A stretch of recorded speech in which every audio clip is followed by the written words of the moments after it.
Basement আছে এবং এই পাশে আপনি খেয়াল করছেন কিনা জানি না, ফেয়ার ফেস ইউজ করা হয়েছে, মানে এখানে ডাবল হাইট দেওয়া। এখানে কিন্তু দোতলায় আরো একটা অ্যাপার্টমেন্ট চাইলে তারা করতে পারতেন, বাট গুলশান বনানীর যে সিস্টেম, সেই সিস্টেমে তারা আসলে এখানে বিল্ডিংটা করেছেন।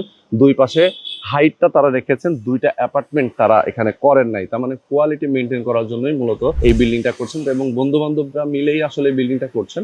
তো আমি বলবো, যারা আপনারা চান মাত্র 20 লক্ষ টাকা দিয়ে আপনার একটা শেয়ার কিনতে পারবেন এরকম একটা চমৎকার জায়গায়, এবং টোটাল খরচ হবে আপনার 60 থেকে 62 লক্ষ টাকা, এই টাকার মধ্যে আপনি চাইলে একটা অ্যাপার্টমেন্টের মালিক হতে পারবেন, কিস্তিতে টাকা পরিশোধ করতে পারবেন, জমির মূল্যটা আগে পরিশোধ করে দিবেন, বাকি যে কনস্ট্রাকশন টাকাটা সেটা আপনি আস্তে আস্তে দিতে পারবেন। তো ঢাকা মোহাম্মদপুর বাস স্ট্যান্ডের খুব কাছাকাছি বছিলা 40 ফিট গার্ডেন সিটিতে এরকম একটা চমৎকার প্রজেক্টে একটা শেয়ার আপনি কিনতে পারেন। এবং এই বিল্ডিং এর ঠিক অপোজিটে কিন্তু রয়েছে ইবনে সিনার একটা ট্রেনিং সেন্টার। তো যারা চান দ্রুত যোগাযোগ করবেন, এখানে শেয়ার কিন্তু খুবই স্বল্প পরিমাণ রয়েছে, জাস্ট দ্রুত আসবেন, যোগাযোগ করবেন, শেয়ার বুকিং দিবেন।